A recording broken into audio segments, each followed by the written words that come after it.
As they make their way down, we will tell you the next race that we are going to highlight right now is the U.S. Representative District 11, currently held by Mike Conaway. Mr. Conaway did not, or had a conflict tonight. He will not be here, but Chris Younts is here, and Wade Brown are both here. If you could both come on up, please. This is the U.S. Representative District 11.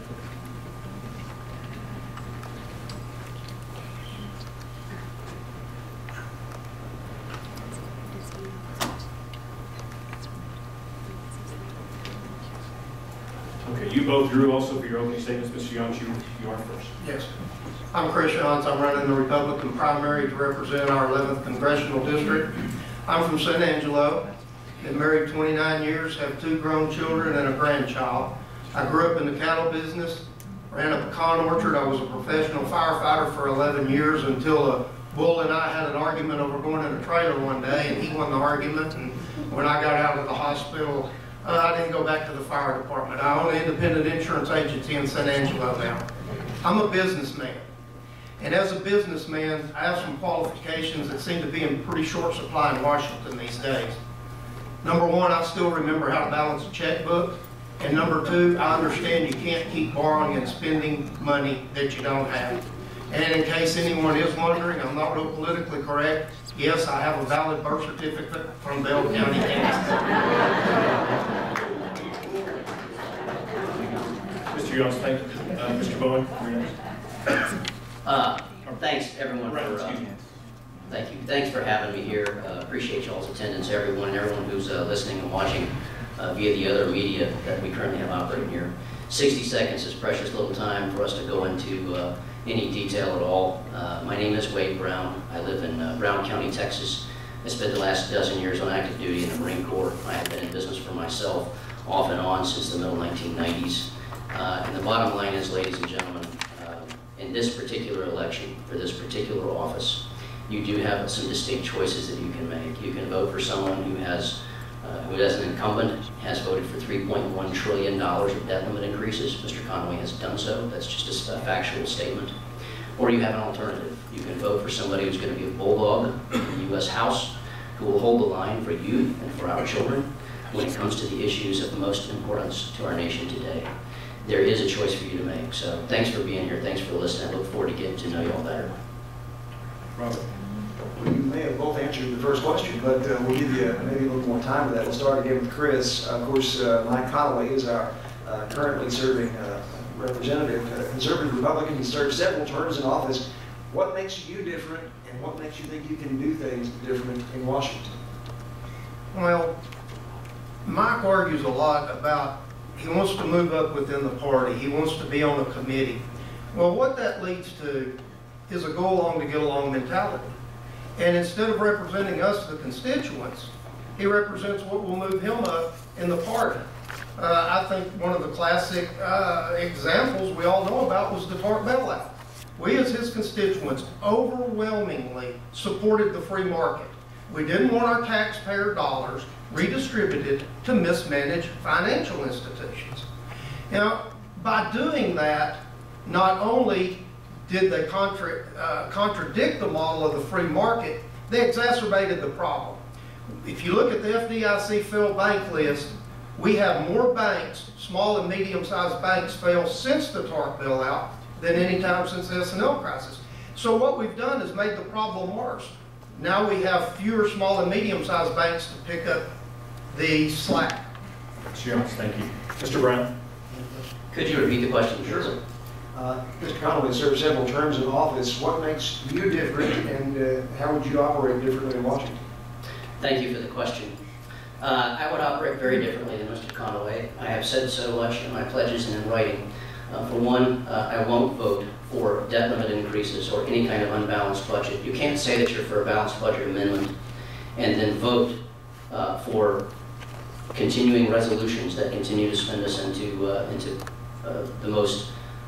the highest debt to GDP ratio we've had since World War II. You simply can't do that. So I've pledged that I simply will not vote in favor of any continuing resolution spending bill budget that is unbalanced unless the president can show me how he or she can, during their current term of office, get to a balanced budget within 4 hours in writing. If they can show that to me, then I will vote for a budget that's less than balanced, but only if I can see a clear plan out of the woods that we're in right now. How much time do I have left, please? 10. 10 seconds? 5 seconds. 5 seconds. Yes, that wraps that answer. Sorry, you're out of time. This is for both of you. There's tremendous animosity and a lack of cooperation, obviously, in Washington, D.C. between Democrats and Republicans. What would you do to bring the two sides together? Start with you, Chris. Well, I think we've come together too much. I think it's time to stand on principles.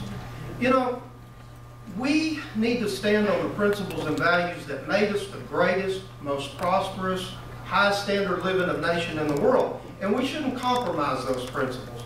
And among those were the inclusion of God, free markets, a constitutionally limited federal government, fiscal responsibility, which is totally an unheard of word now, personal accountability, and we have to quit promoting government dependency in our business sector, as we just talked about in the bailouts, and in our individual lives. We are promoting government dependency instead of personal accountability. I truly believe if we will go back to these principles and values in our decision making and in our policy making decisions in Washington, our turnaround in this country will be remarkably fast.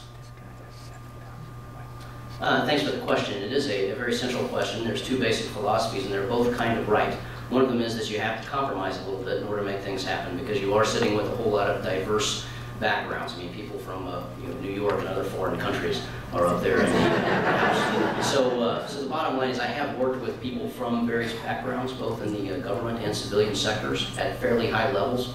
To the extent that I can bring people on board, I will do so. But my goal right now is to get together with like-minded people who will stand on principle, and we will form a nucleus and grow that nucleus until we have a majority of votes, so that we can protect this country from what's happening to it right now.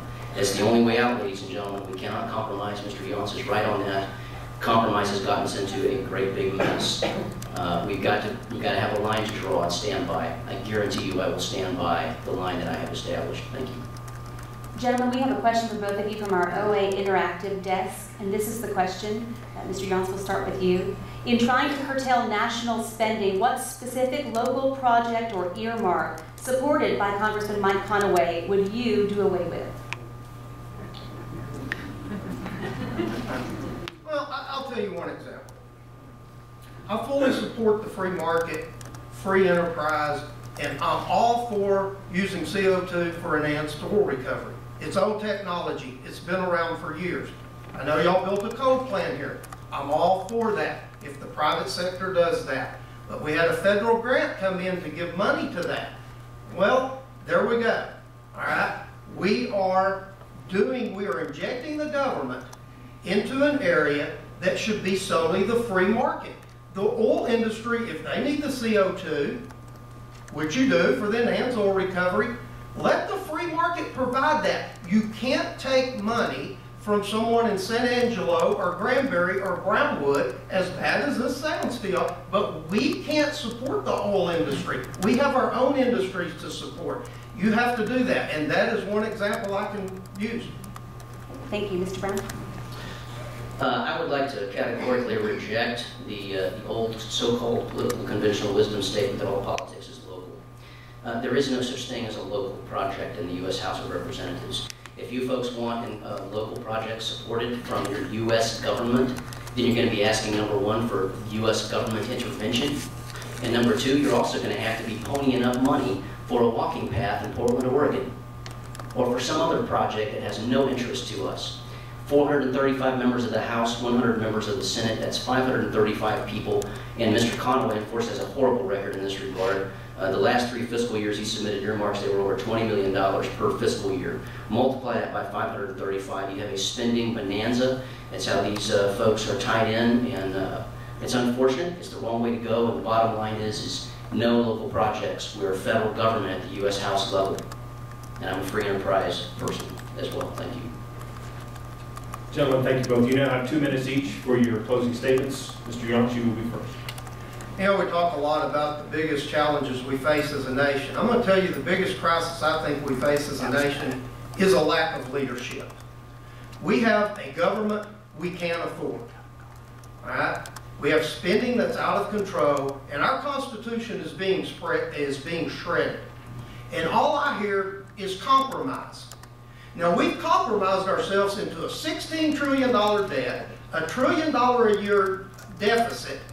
There's not a lot of room left to compromise here. Compromise is not the answer. I think that we have two basic questions this election cycle.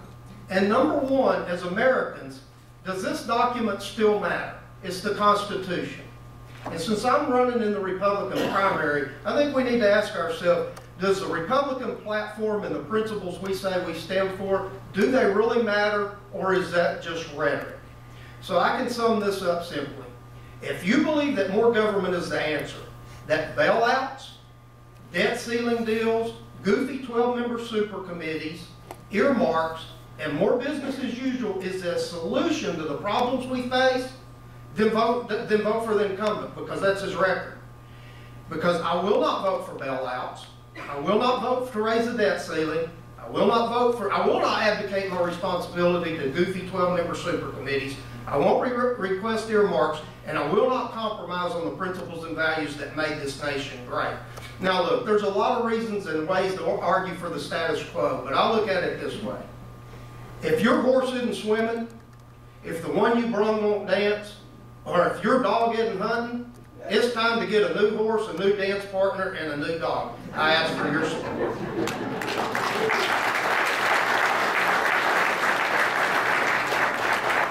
Mr. Brown, you get to follow that. No, that's fine. I enjoy listening to Chris talk. Ladies and gentlemen, once again, I want to thank you all for being here. This is quite a crowd. I frankly don't usually see crowds this large. It's very heartening. And again, for all the folks who are listening and watching, thank you so much, because this is going to be a team effort on the U.S. government level. It's going to require all of us to re-examine how we have prioritized our lives. And I feel very deeply that unless we are all willing to become invested in our own self-government in ways that we have never done before, our government will keep going the way that it's going. I want to make a positive statement to you. All the biggest problems that we have, they're all self-inflicted, which means that with the change of our own will, because this government and this nation still belong to us, we can change our direction. And I have a question that goes along with that, and that is, how much is your vote? How much does your vote cost? Is there a dollar figure attached to your vote? Because the other positive statement I'll tell you is this.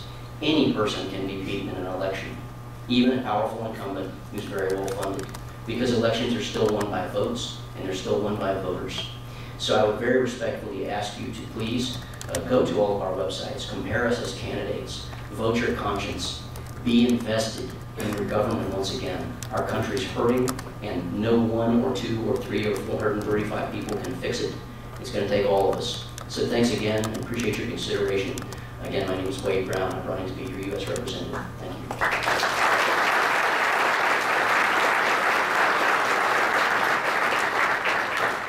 Chris Younts, Wade Brown, thank you both very much. Once again, the current position is held by Mike Conaway. Mr. Conaway was also invited. He told us he had a conflict tonight for this forum.